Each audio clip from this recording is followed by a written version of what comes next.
Bismillahirrahmanirrahim. Assalamu alaikum. Today we will discuss the numericals of chapter number 19. So let's see कि हमारा first numerical हमसे क्या फरमाता है.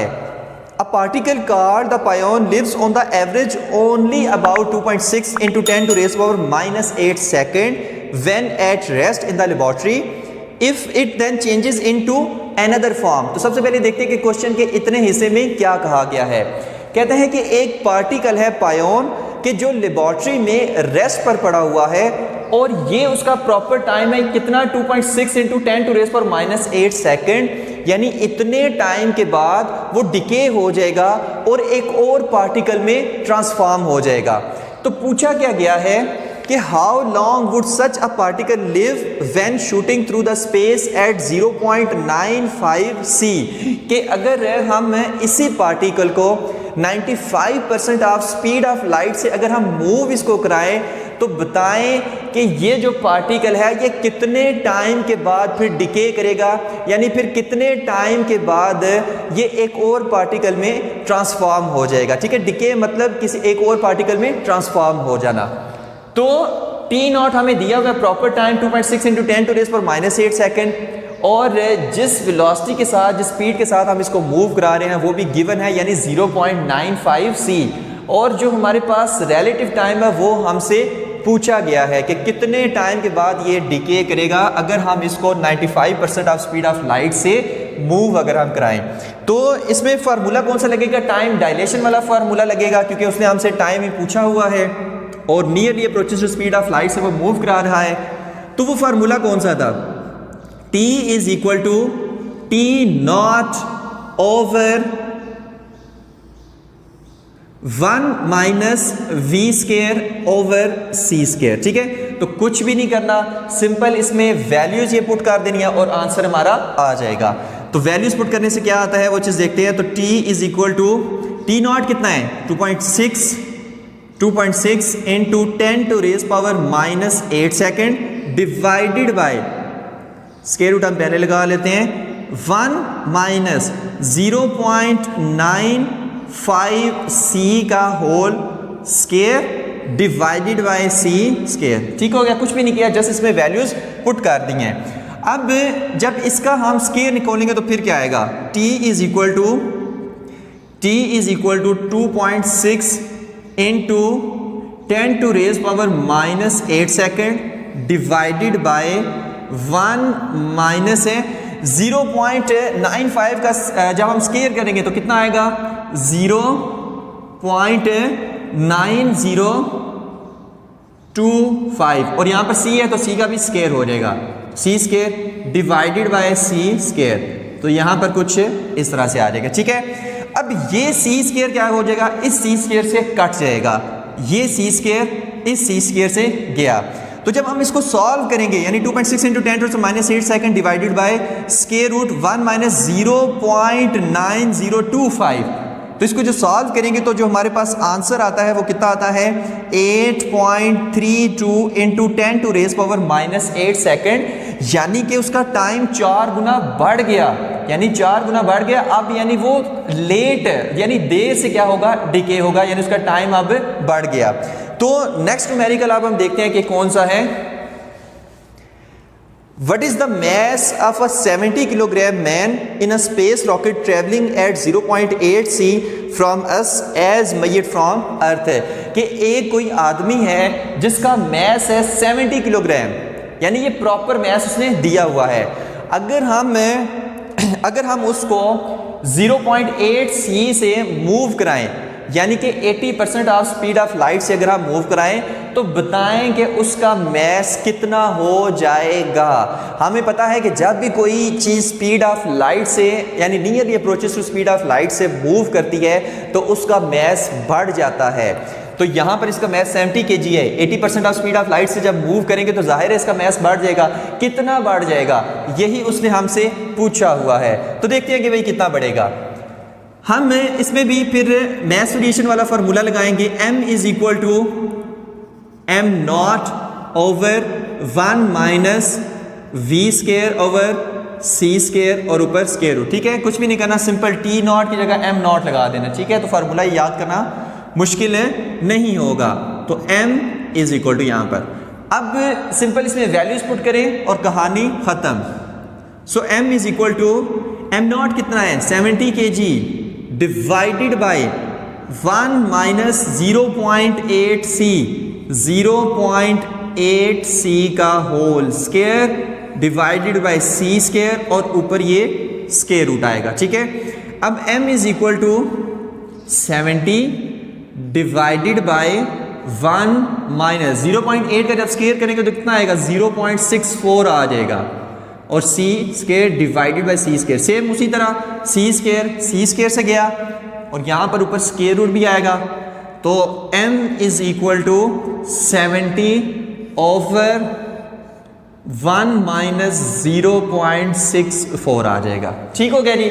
तो जब हम इसको सॉल्व करेंगे तो हमारे पास जो आंसर आता है वो 116.6 kg आता है, यानी कि जो उसका मैस है वो 116 किलोग्राम हो जाएगा, यानी 116 kg उसका मैस हो जाएगा अगर हम उसको 80% ऑफ स्पीड ऑफ लाइट से अगर हम उसको मूव कराएं।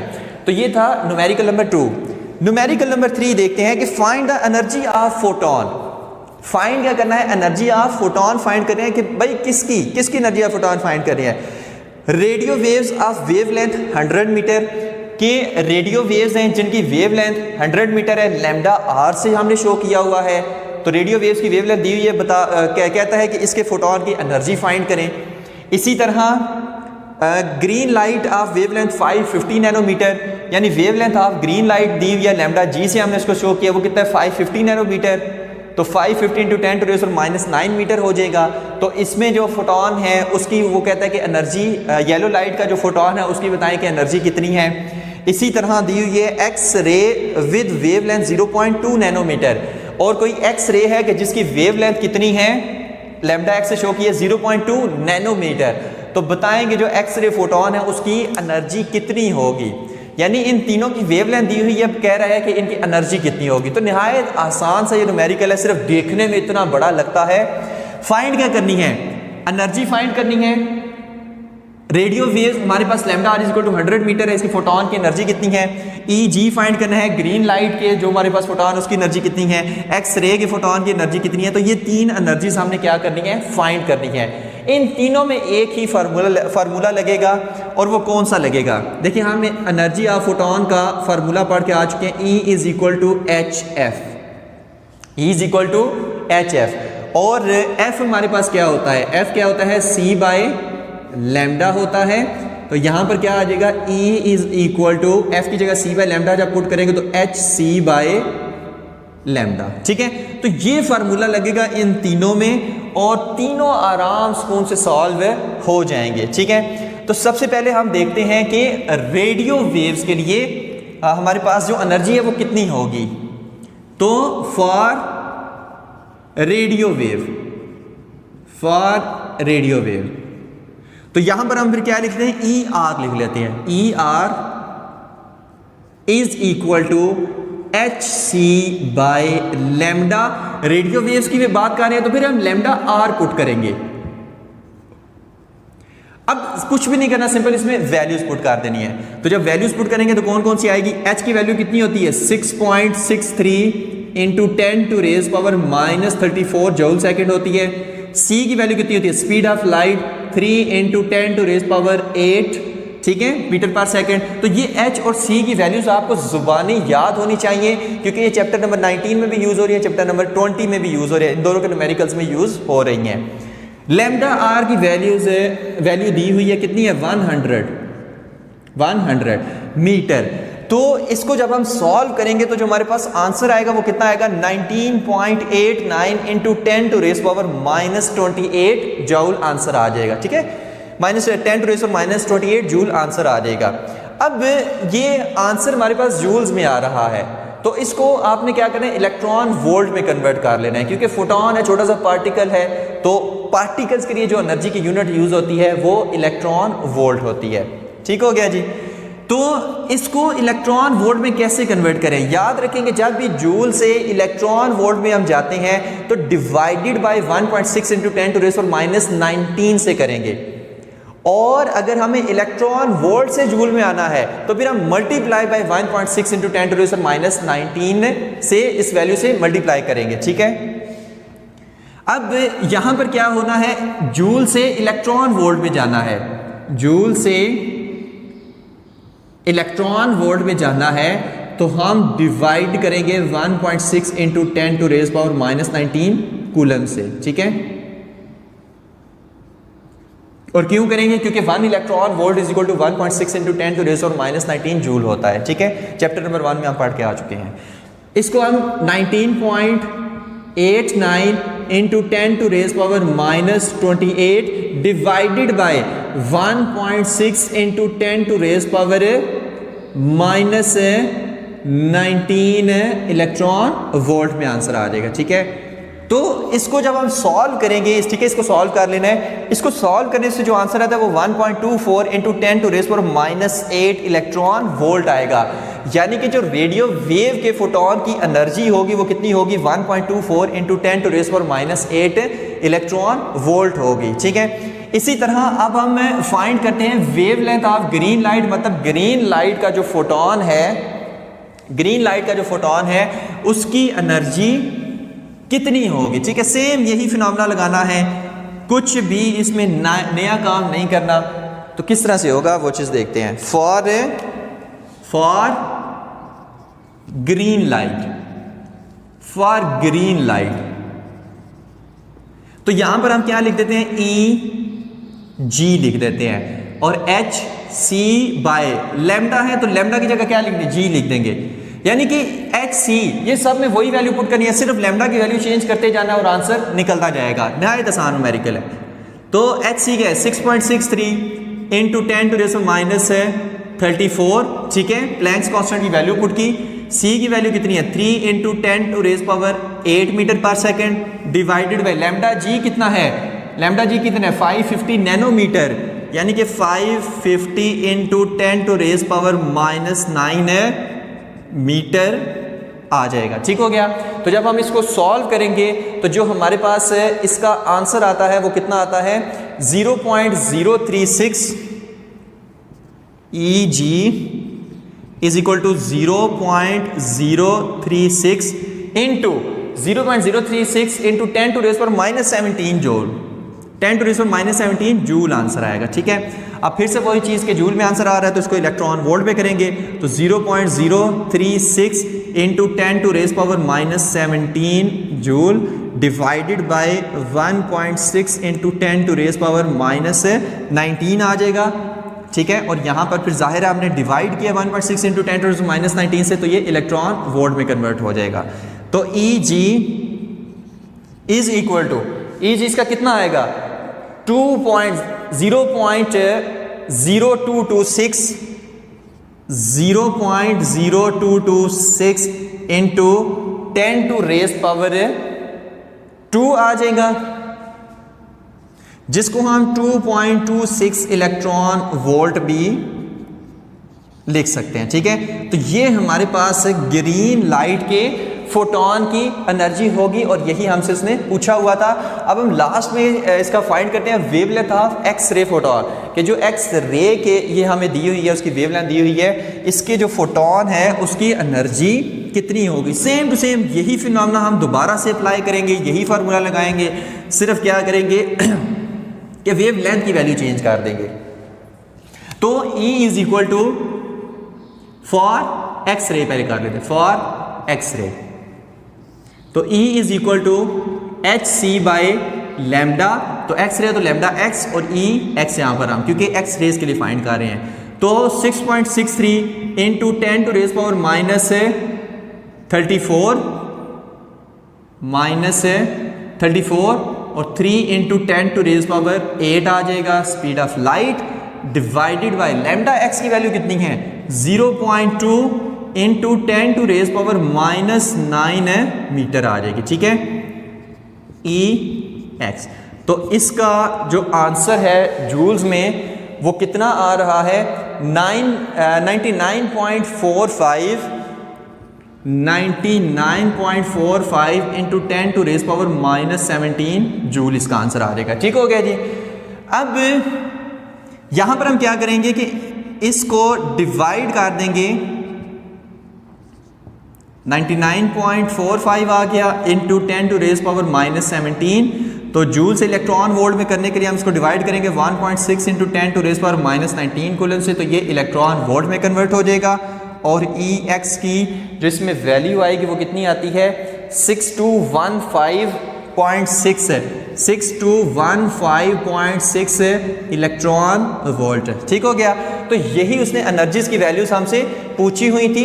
एक रेडियो वेव के फोटोन की एनर्जी कितनी होगी, एक हमारे पास ग्रीन लाइट के फोटोन की एनर्जी कितनी होगी, और एक एक्स रे फोटोन की एनर्जी कितनी होगी। तो ये था हमारा न्यूमेरिकल नंबर 3। अब हम चलते हैं अपने न्यूमेरिकल नंबर 4 की तरफ। नेक्स्ट न्यूमेरिकल है जो कि फोटो इलेक्ट्रिक इफेक्ट से रिलेटेड है। Yellow light of 577 nanometre wavelength is incident on a caesium surface. The stopping voltage is found to be 0.25 volt. Find क्या करना है, the maximum kinetic energy of photo electrons. Second चीज क्या find करनी है, work function of caesium के caesium का work function कितना है। तो देखते हैं सबसे पहले कि इस न्यूमेरिकल में क्या कहा गया है। कहते हैं कि एक फॉर एग्जांपल है, ये सीजियम की सरफेस है जो एज अ कैथोड काम कर रही है, और इस पे हम येलो लाइट फॉल करवाते हैं जिसकी वेवलेंथ 577 नैनोमीटर है। और हमें पता है कि जब लाइट किसी मेटल सरफेस पे फॉल करती है तो उसमें से इलेक्ट्रॉन्स एमिट होते हैं। तो इसमें से क्या हुए, इलेक्ट्रॉन्स एमिट हुए जिनको हम फोटो इलेक्ट्रॉन्स कहते हैं। अब इन फोटो इलेक्ट्रॉन्स की मैक्सिमम काइनेटिक एनर्जी फाइंड करने के लिए जो स्टॉपिंग वोल्टेज हमें दिया हुआ है वो कितना है, वो 0.25 वोल्ट दिया हुआ है। अब पूछा क्या गया है, पूछा ये गया है कि ये जो फोटो इलेक्ट्रॉन्स हैं इनकी मैक्सिमम काइनेटिक एनर्जी कितनी है। एक चीज ये हमसे पूछी गई है, दूसरी चीज हमें पूछी गई है वर्क फंक्शन ऑफ सीजियम में कितना है। ठीक है, तो देखते हैं कि ये कितना, ये चीजें किस तरह से आगे सॉल्व होती हैं। तो सबसे पहले फाइंड करते हैं maximum kinetic energy. Maximum kinetic energy का फॉर्मूला हमने क्या पढ़ा था फोटो इलेक्ट्रिक इफेक्ट में, V0E, जिसमें V0 क्या है, स्टॉपिंग पोटेंशियल है, और E क्या है, चार्ज ऑन एन इलेक्ट्रॉन है। तो अब कुछ भी नहीं करना, सिंपल इसमें वैल्यूज पुट कर देनी है और हमारा आंसर आ जाएगा। तो क्या वैल्यूज आएंगी, V0 की वैल्यू कितनी है, 0.25 है, और E की वैल्यू कितनी है, 1.6 इंटू 10⁻⁻19 कूलम है। तो इससे जो हमारे पास मैक्सिमम काइनेटिक एनर्जी का जो आंसर आएगा वो कितना आएगा, 4.0 इंटू 10⁻⁻20 जूल आंसर आ जाएगा। ठीक हो गया जी। अब नेक्स्ट हमने क्या चीज फाइंड करनी थी, वर्क फंक्शन फाइंड करना था। तो वो भी निहायत आसान, उसका formula HF is equal to phi plus kinetic energy, और यहां से वर्क फंक्शन का फार्मूला क्या निकलता है, HF माइनस काइनेटिक एनर्जी। ठीक है, मैक्सिमम काइनेटिक एनर्जी। तो कुछ भी नहीं करना, इसमें जस्ट वैल्यूज पुट कर देनी है और हमारे पास वर्क फंक्शन का आंसर आ जाएगा। तो वैल्यूज पुट करते हैं, तो फाई इज इक्वल टू, सबसे पहले इसको थोड़ा सा और इनहेंस कर लेते हैं, HF है तो यहां पर हम क्या लिखेंगे, HC बाय लैम्डा, क्योंकि F की जगह हमने क्या लिख दिया, C बाय लैम्डा लिख दिया है। तो काइनेटिक एनर्जी उसी तरह माइनस काइनेटिक एनर्जी मैक्सिमम, तो phi is equal to 6.63 into 10⁻⁻34 into 3 into 10⁸। ठीक है, प्लैंक्स कांस्टेंट की वैल्यू और स्पीड ऑफ लाइट की वैल्यू। लैम्डा कितना है, 577 नैनोमीटर, यानी कि 577 इंटू 10⁻⁻9 आ जाएगा, इंटू सॉरी माइनस है काइनेटिक एनर्जी कितनी निकली है, 4 इंटू 10⁻20 जूल निकली है। तो इसको सॉल्व करने से जो आंसर हमारे पास आता है वो कितना है, वो हमारे पास आएगा phi is equal to 30.4 into 10⁻⁻20, 30.4 into 10⁻⁻20 joule answer आएगा। अब यहां पर देखिए वर्क फंक्शन का आंसर किस में आ रहा है, जूल में। अब हम इसको किस में चेंज करना पड़ेगा, इलेक्ट्रॉन वोल्ट में कन्वर्ट करना पड़ेगा। तो इलेक्ट्रॉन वोल्ट में कैसे करते हैं, 30 3.4 into 10 to raise power -20 divided by 1.6 into 10 to raise power -19। तो इससे जो वर्क फंक्शन का आंसर आता है वो कितना आता है, वो आता है 1.9 electron volt. 1.9 electron volt answer आ जाता है। ठीक है, तो यही हमसे दो सी चीज़ें पूछी हुई थी, एक maximum kinetic energy of photo electron और एक वर्क फंक्शन ऑफ सीजियम। तो ये था हमारा न्यूमेरिकल नंबर 4 है। अब हम देखते हैं कि न्यूमेरिकल नंबर 5 क्या कहता है। X rays of wavelength 22 picometre कि एक्स रेज हैं, एक्स रेज की वेवलेंथ कितनी है 22 पिकोमीटर। ठीक हो गया जी। उसके बाद are scattered from a carbon target. ठीक है, कार्बन टारगेट से स्कैटर्ड होती है, कॉम्पटन इफेक्ट से रिलेटेड ये न्यूमेरिकल है।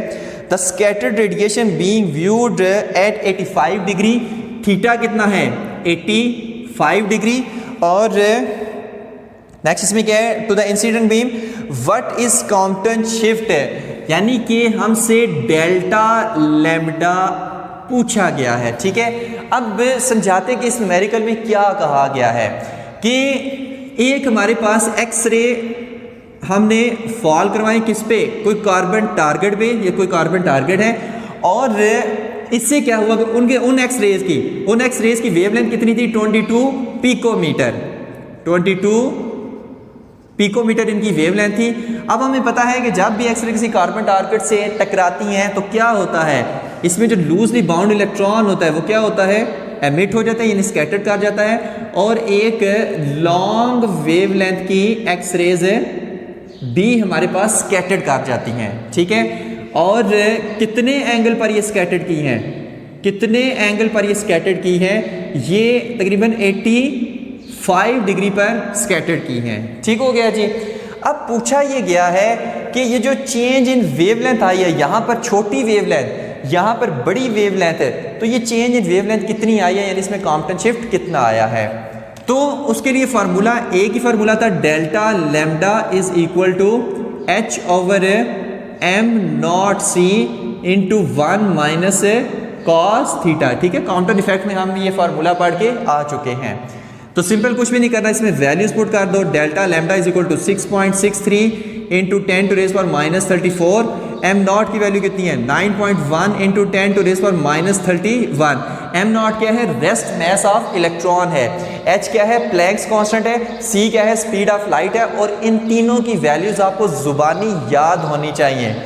तो सी की वैल्यू क्या है 3 इंटू 10 टू रेज पावर 8, और यहाँ पर क्या आ जाएगा 1 माइनस कॉस थीटा की जगह क्या पुट करेंगे 85 डिग्री पुट कर देंगे। ठीक है, तो कॉस 85 डिग्री कितना आता है, delta lambda is equal to 6.63 into 10 to raise power -34, 9.1 into 10 to raise power -31 और 3 इंटू 10 टू रेज पावर 8, और यहाँ पर आएगा जी 1 माइनस कॉस 85 डिग्री कितना आ रहा है, कॉस 85 डिग्री हमारे पास आ रहा है 0.087 आ रहा है। तो जब हम इसको सॉल्व करेंगे, ठीक है, इसको जब हम सॉल्व करेंगे तो जो हमारे पास कॉम्पटन शिफ्ट आएगी यानी चेंज इन वेवलेंथ आएगी, वो कितनी आएगी 2.2 into 10 to raise power -12 metre. 2.2 into 10 to raise power -12 metre, या हम इसको लिख सकते हैं 2.2 पिकोमीटर। ठीक है, क्योंकि पिको कितना होता है 10 टू रेज पावर -12 ही होता है। तो ये ही इसका आंसर था जो हमसे पूछा गया था। ये था हमारा न्यूमेरिकल नंबर 5। अब देखते हैं अपना न्यूमेरिकल नंबर 6। नेक्स्ट न्यूमेरिकल है numerical number 6। A 90 kilo electron volt x-ray photon is fired at a carbon target and Compton scattering occurs. Find the wavelength of the incident photon and the wavelength of the scattered photon for a scattering angle of 30 degree and 60 degree. तो सबसे पहले देखते हैं कि इस numerical में क्या कहा गया है। तो इस न्यूमेरिकल में कहा गया है कि हमने एक एक्सरे फोटोन फेंका किस पे, कार्बन टारगेट एलिमेंट पे, और उस एक्सरे फोटोन की एनर्जी कितनी थी 90 किलो इलेक्ट्रॉन वोल्ट। एनर्जी कितनी थी 90 किलो इलेक्ट्रॉन वोल्ट है, ठीक है। अब ये 90 किलो इलेक्ट्रॉन वोल्ट है, तो सबसे पहले हम इसको जूल में कन्वर्ट करेंगे, क्योंकि system international unit of energy is joule है। E is equal two kilo electron volt है, तो पहले इसको इलेक्ट्रॉन वोल्ट में कन्वर्ट करते हैं। तो 90 K की जगह हम क्या लिखेंगे, 1000 से मल्टीप्लाई करेंगे तो 90,000 इलेक्ट्रॉन वोल्ट आ जाएगा, ठीक है। अब 90,000 इलेक्ट्रॉन वोल्ट है, तो इलेक्ट्रॉन वोल्ट से जब हम जूल में जाते हैं तो multiply by 1.6 into 10 to raise power -19 करते हैं। 1.6 into 10 to raise power -19 coulomb से हम इसको मल्टीप्लाई कर देते हैं, तो ये भी चीज़ याद रखनी है। तो 90,000 multiply by 1.6 into 10 to raise power -19 coulomb आ जाएगा।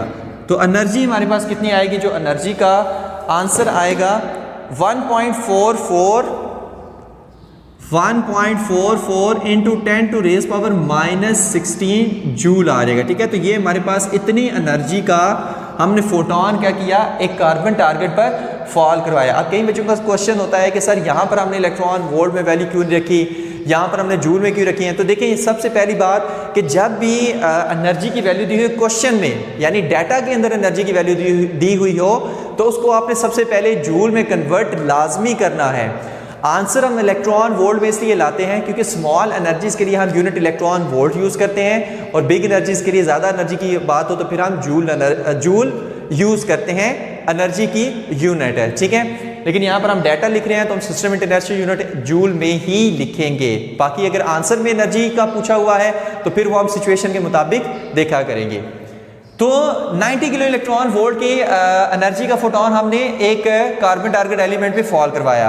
अब हमें पता है कि दो फिनोमेना हो गए कि इसमें से एक जो लूजली बाउंड इलेक्ट्रॉन है वो स्कैटर्ड हो जाएगा, वो इसमें से एमिट होगा, और लॉन्ग वेवलेंथ का एक्सरे फोटोन वो स्कैटर होगा, ठीक है। कॉम्पलेक्स इफेक्ट में हम पढ़ के आ चुके हैं। अब क्वेश्चन उसने ये पूछा है कि ये जो हमारे पास वेवलेंथ है, ये जो हमारे पास इंसिडेंट वेवलेंथ है फोटोन है लैम्डा आई, ठीक है। ये जो हमारे पास इंसिडेंट फोटोन है, इसकी जो वेवलेंथ है लैम्डा आई वो कितनी है, और जो स्कैटर्ड फोटोन है, ये वाला स्कैटर्ड फोटोन, जाहिर है इसकी वेवलेंथ ज्यादा होगी, स्कैटर्ड होने के पास एक्सरे फोटोन की वेवलेंथ ज्यादा हो जाती है और एनर्जी कम हो जाती है। और स्कैटर्ड फोटोन की वेवलेंथ कितनी है भाई, कब कह रहा है कि अगर ये जो स्कैटर्ड फोटोन है, अगर ये 30 डिग्री पर स्कैटर्ड हो तो इसकी वेवलेंथ कितनी होगी, अगर ये 60 डिग्री पर स्कैटर्ड हो तो इसकी वेवलेंथ कितनी होगी। यानी हमें पता नहीं है कि 30 पर स्कैटर्ड हुआ है या 60 पर, लेकिन कहता है कि अगर 30 पर स्कैटर्ड हो जाए तो ये स्कैटर्ड फोटोन, एक्सरे फोटोन की वेवलेंथ कितनी होगी, अगर 60 पर स्कैटर्ड हो जाए तो ये एक्सरे फोटोन है जो 60 डिग्री पर स्कैटर्ड हुआ है, इसकी वेवलेंथ कितनी होगी। तो दो चीज़ें पूछी हुई हैं, एक लैम्डा आई पूछा हुआ है, एक लैम्डा एस पूछा हुआ है 30 डिग्री और 60 डिग्री पे, ठीक है। तो एंगल कितना दिया हुआ है, theta is equal to 30 degree और theta is equal to 60 degree, ठीक है। तो ये चीज़ें हमने क्या करनी है, फाइंड करनी है। अब सबसे पहले हम फाइंड करते हैं लैम्डा आई, कि ये जो इंसिडेंट एक्सरे फोटोन है भाई इसकी वेवलेंथ कितनी है।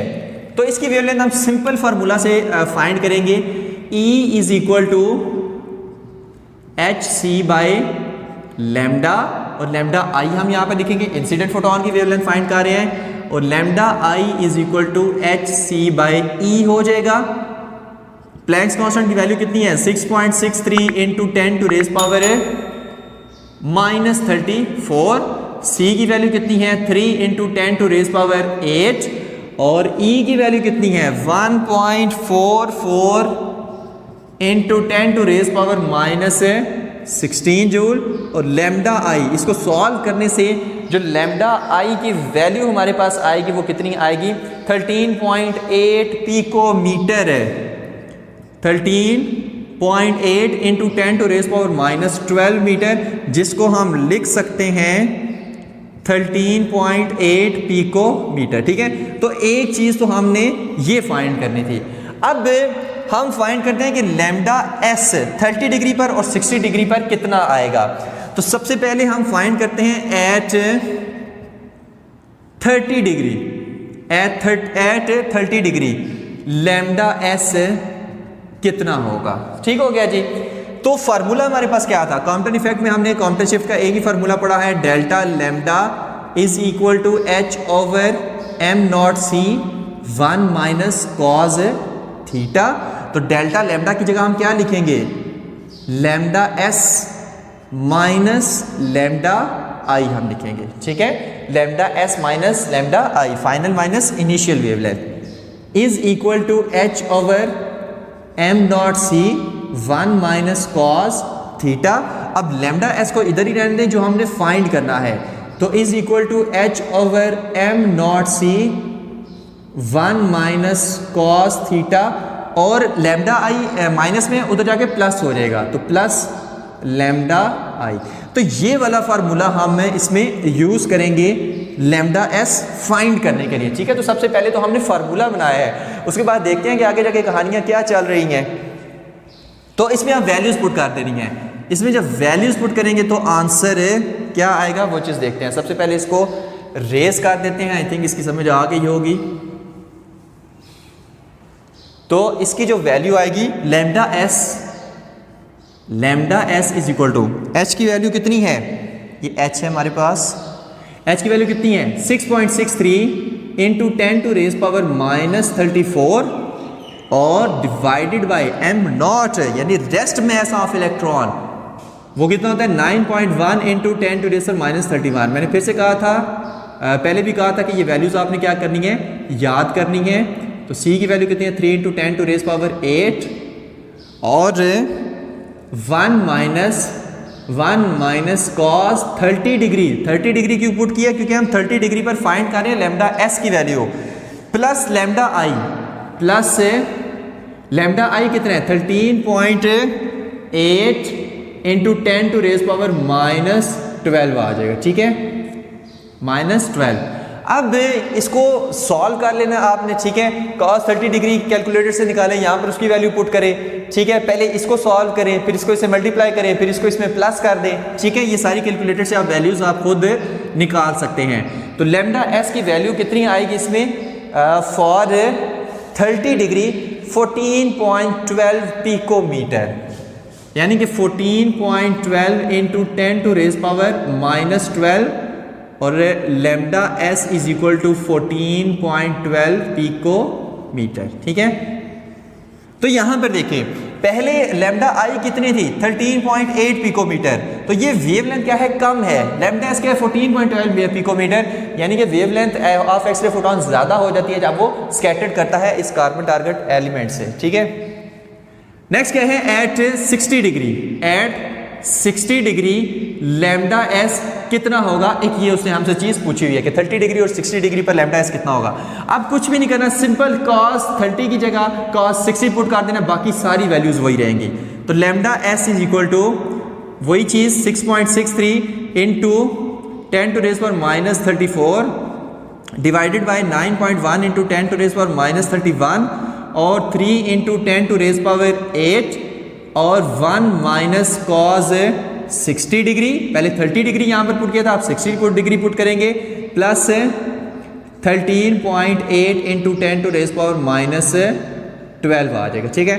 तो इसको सॉल्व करने से जो लैम्डा एस की हमारे पास वैल्यू आएगी एट 60 डिग्री, वो कितनी आएगी 15.0 पिकोमीटर, यानी कि 15.0 into 10 to raise power minus 12 metre, यानी कि lambda s is equal to 15.0 picometre, ठीक है। और यही उसने हमसे पूछा हुआ था, यानी कि यहाँ पर ये जो एक्सरे फोटोन है इसकी जो वेवलेंथ होगी 14.12 पिकोमीटर होगी। अगर 60 डिग्री पर स्कैटर करता है तो इस एक्सरे फोटोन की जो वेवलेंथ होगी वो 15.0 पिकोमीटर होगी। तो ये था हमारा न्यूमेरिकल नंबर 6। नेक्स्ट क्वेश्चन है question number 7। What is the maximum wavelength of the two photons produced when a positron annihilates an electron? The rest mass energy of each is 0.51 mega electron volt है। तो देखते हैं सबसे पहले कि question में क्या कहा गया है।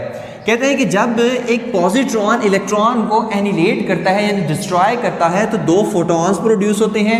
आपने ये बताना है कि जो दो फोटॉन्स प्रोड्यूस हुए हैं इनकी वेवलेंथ कितनी है, यानी हमसे लैम्डा के बारे में पूछा गया है। जबकि जो इनकी एनर्जी है वो कितनी है, रेस्ट मास एनर्जी है वो कितनी है, 0.51 मेगा इलेक्ट्रॉन वोल्ट है। तो निहायत आसान न्यूमेरिकल है, सिर्फ आपने करना क्या है, ये फार्मूला लगाना है, E is equal to hc/λ। ठीक हो गया, एनर्जी ऑफ फोटोन। यहाँ से लैम्डा हमने निकालना है, तो lambda is equal to hc/E आ जाएगा। सही है। अब इसमें सारी वैल्यूज दी हुई हैं, लेकिन यहाँ पर एक काम आपने एक और करना है। क्या करना है कि ये हमारे पास एनर्जी दी हुई है मेगा इलेक्ट्रॉन वोल्ट में, इसको हमने कन्वर्ट करना है सबसे पहले जूल्स में।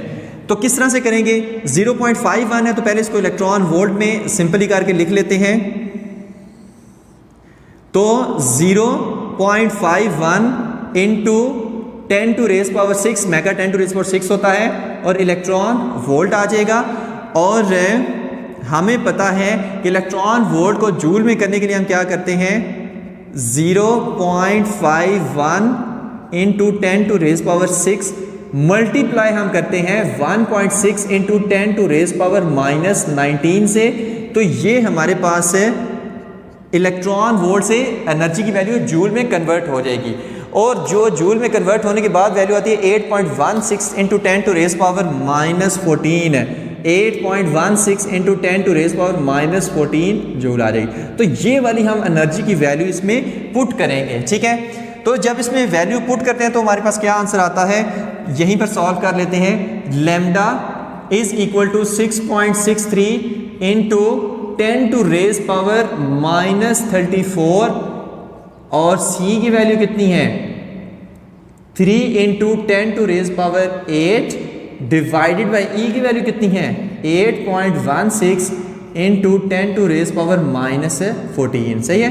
तो इसको सॉल्व करने से जो वेवलेंथ आती है, मतलब जो लैम्डा की वैल्यू होती है वो 2.43 पिकोमीटर आती है, 2.43 पिकोमीटर आती है। और यही हमने लैम्डा की वैल्यू क्या करनी थी, फाइंड करनी थी। मतलब ये जो फोटोन की जो वेवलेंथ होगी वो कितनी होगी, 2.43 पिकोमीटर, यानी कि 2.43 इंटू 10⁻⁻12 मीटर होगी। और यही हमसे पूछा गया था। नेक्स्ट न्यूमेरिकल है numerical number 8, calculate the wavelength. By किसकी wavelength, a 140 gram ball moving at 40 metre per second. एक बॉल है जिसका मैस है 140 ग्राम, जो कि 40 मीटर पर सेकंड की स्पीड के साथ मूव कर रहा है। बताएं इसकी वेवलेंथ कितनी है। तो एक इसकी वेवलेंथ हमने कैलकुलेट करनी है। A proton moving at the same speed, एक प्रोटॉन है जो कि 40 मीटर पर सेकंड की स्पीड से ही मूव कर रहा है। बताएं उसकी वेवलेंथ कितनी है। An electron moving at the same speed, एक इलेक्ट्रॉन है जो कि 40 मीटर पर सेकंड की स्पीड से ही मूव कर रहा है, उसकी वेवलेंथ बताएं कितनी है। यानी इन तीन चीज़ों की हमने वेवलेंथ मालूम करनी है। इन तीनों का मैस डिफरेंट है, लेकिन ये तीनों 40 मीटर पर सेकंड की स्पीड से ही मूव कर रही हैं। तो इनकी हमने अलग अलग वेवलेंथ को कैलकुलेट करना है। तो देखते हैं वो हम किस तरह से कैलकुलेट करेंगे। सबसे पहले हम देखते हैं कि एक बॉल है जिसका मैस m1 है, यानी 140 ग्राम है, और जो 40 मीटर पर सेकंड की स्पीड से मूव कर रहा है उसकी वेवलेंथ कितनी है। तो लैम्डा बी, यानी लैम्डा बी और लैम्डा ई हमने फाइंड करना है। Wavelength of ball, wavelength of proton और वेवलेंथ ऑफ इलेक्ट्रॉन। तो सबसे पहले वेवलेंथ ऑफ बॉल फाइंड करते हैं, लैम्डा बी। अब यहाँ पर हम डी ब्रॉय वेवलेंथ का फार्मूला लगाएंगे, ठीक है, क्योंकि उसी से हम इनकी वेवलेंथ कैलकुलेट करेंगे। और क्या फार्मूला था, H/mv। कुछ भी नहीं करना, सिंपल इसमें वैल्यूज पुट कर देनी है, आंसर आ जाएगा। तो क्या था, प्लैंक्स कांस्टेंट की वैल्यू 6.63 इंटू 10⁻⁻34। अब मैस ऑफ बॉल कितना है, 0.14 किलोग्राम, और वेलोसिटी यानी स्पीड इसकी कितनी है, 40 मीटर पर सेकंड। ठीक है, स्पीड सबकी सेम है, 40 है, सिर्फ ये मैस में चेंज आता जाएगा, बाकी वही फार्मूला लगेगा।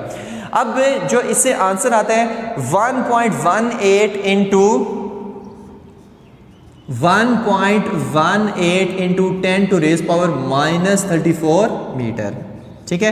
तो ये हमारे पास बॉल की वेवलेंथ होगी जो उसने पूछी हुई थी। अब अगले दो पार्ट सेम इसी तरह के हैं, इसलिए मैंने पहले से ही कर लिए थे। तो मैस ऑफ प्रोटॉन हम किस तरह से निकालेंगे? For proton lambda p is equal to h over m v, same वही एच और वी की वैल्यू चेंज नहीं होगी, सिर्फ एम की वैल्यू चेंज होती जाएगी। तो एच की जगह उसकी वैल्यू, एम की जगह मैस ऑफ प्रोटॉन जो कि 1.67 इंटू 10⁻⁻27 किलोग्राम होता है। स्पीड वही 40 मीटर पर सेकेंड, स्पीड तो भाई सबकी सेम ही है। तो इसकी जो वेवलेंथ निकलेगी वो 9.9 नैनोमीटर आएगी, ठीक है। इसी तरह फॉर इलेक्ट्रॉन सेम वही फार्मूला लगेगा, एच और वी की वैल्यू सेम वही रहेगी, सिर्फ एम की वैल्यू चेंज होगी। और एम की वैल्यू क्या है, यानी मैस ऑफ इलेक्ट्रॉन कितना है, वो 9.1 इंटू 10⁻⁻31 किलोग्राम है, सही है। तो बाकी सारी वैल्यूज वही रहेंगे। तो इसको जब सॉल्व करेंगे तो आंसर आएगा 1.82 इंटू 10⁻⁵ मीटर आएगा। यानी कि सबसे कम वेवलेंथ इसकी है, यानी बॉल की है, उससे ज़्यादा वेवलेंथ प्रोटॉन की है, और सबसे ज़्यादा वेवलेंथ इलेक्ट्रॉन की है, इन तीनों में। तो ये था हमारा न्यूमेरिकल नंबर 8। अब हम देखते हैं अपना न्यूमेरिकल नंबर 9।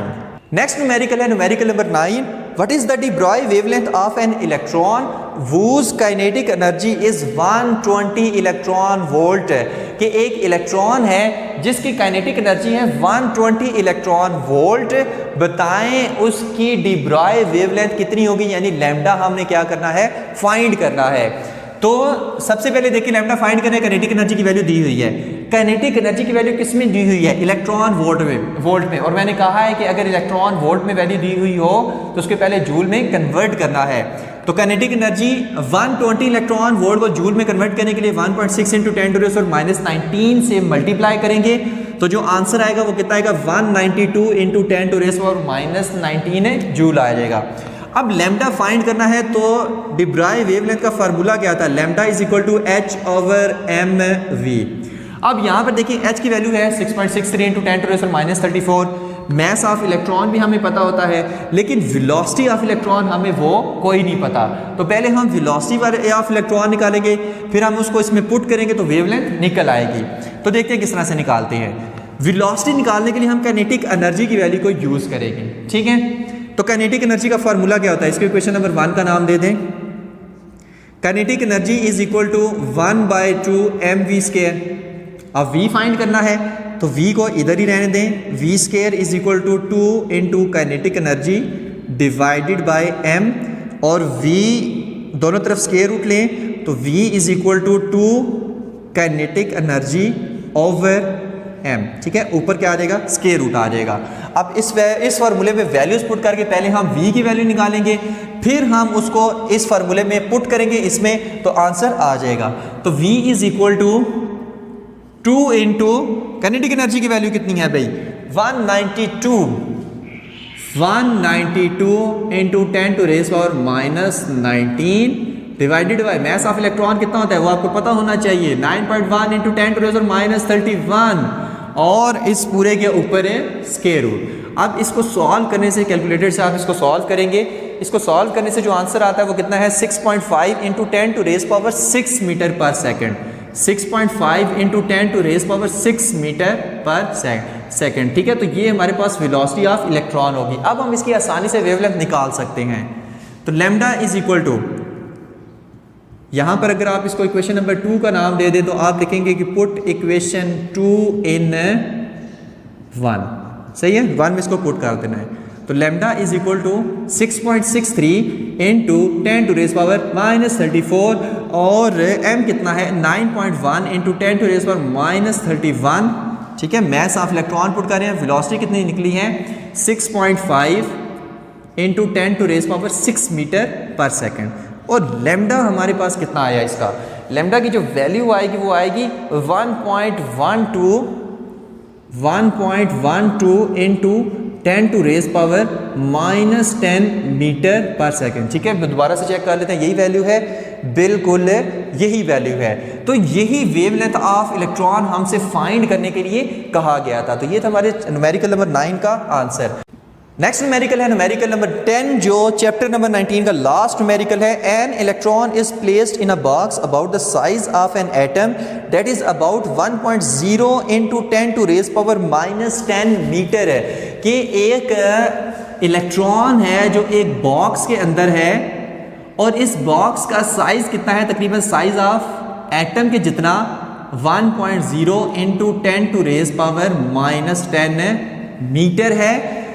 तो बताएं what is the velocity of the electron, velocity of electron कितनी होगी। ठीक है, तो यहाँ पर ठीक है एक इमेजिनरी सा केस है, तो कि एक बॉक्स है जिसका साइज जो है तकरीबन एटम के साइज के बराबर है, उसमें एक इलेक्ट्रॉन है, बताएं उसकी वेलोसिटी कितनी होगी। तो यहाँ पर देखिए इस बॉक्स के अंदर ही कहीं पर इलेक्ट्रॉन पाया जा सकता है, ऐसा ही है। तो यहाँ पर फिर हम इस क्या लिखेंगे, इसको डेल्टा एक्स की वैल्यू लिखेंगे, अनसर्टेनिटी इन पोजीशन, वो कितनी है 1.0 इंटू 10⁻⁻10 मीटर, कि यहाँ पर हो सकता है, यहाँ पर, यहाँ पर, यहाँ पर या यहाँ पर। ठीक है, इतने हिस्से में ही हो सकता है ना कहीं पर। और v हमने क्या करना है, फाइंड करना है। फॉर्मूला क्या था, delta x dot delta p nearly approaches to h. ठीक है, अनसर्टेनिटी प्रिंसिपल में हम फार्मूला पढ़ के आ चुके हैं। डेल्टा एक्स फाइंड करना है, डेल्टा एक्स को इधर ही रहने दें और वहां पर क्या कर दें, एच ओवर डेल्टा पी कर दें। अब डेल्टा पी क्या होता है, एम वी, तो delta x is equal to h over M delta v. तो यहां से हमने फाइंड क्या करना है, डेल्टा वी को फाइंड करना है, तो डेल्टा वी को इधर ले आए और H over M delta X आ जाएगा। अब कुछ भी नहीं करना, सिंपल इसमें वैल्यूज पुट कर देनी और हमारे पास आंसर आ जाएगा। तो delta v is equal to 6.63 Planck's constant की वैल्यू इंटू 10⁻⁻34 और मैस ऑफ इलेक्ट्रॉन कितना होता है 9.1 इंटू 10⁻31। तो मैस ऑफ इलेक्ट्रॉन हो गया, मैस ऑफ प्रोटॉन हो गया, ये सारे आपको ज़बानी पता होने चाहिए। डेल्टा एक्स कितना है 1 इंटू 1.0 इंटू 10⁻⁻10 मीटर तक है। तो जब हम इसको सॉल्व करेंगे तो जो हमारे पास डेल्टा वी की वैल्यू आएगी वो 7.28, डेल्टा वी की वैल्यू आएगी 7.28 इंटू 10⁻6 मीटर पर सेकेंड, यानी इतनी इलेक्ट्रॉन की वेलोसिटी होगी जो कि उस बॉक्स के अंदर है। और यही हमसे पूछा गया था। यहाँ पर होती है हमारे चैप्टर नंबर 19 की हैप्पी एंडिंग। तो यहाँ पर हम लिख भी देते हैं happy ending. So if you want to get any video related to chapter 19's numerical short question or long question, just type physics ka safar on YouTube, go to playlist and inshallah you will get your concerning video lecture. Thank you very much. Allah Hafiz.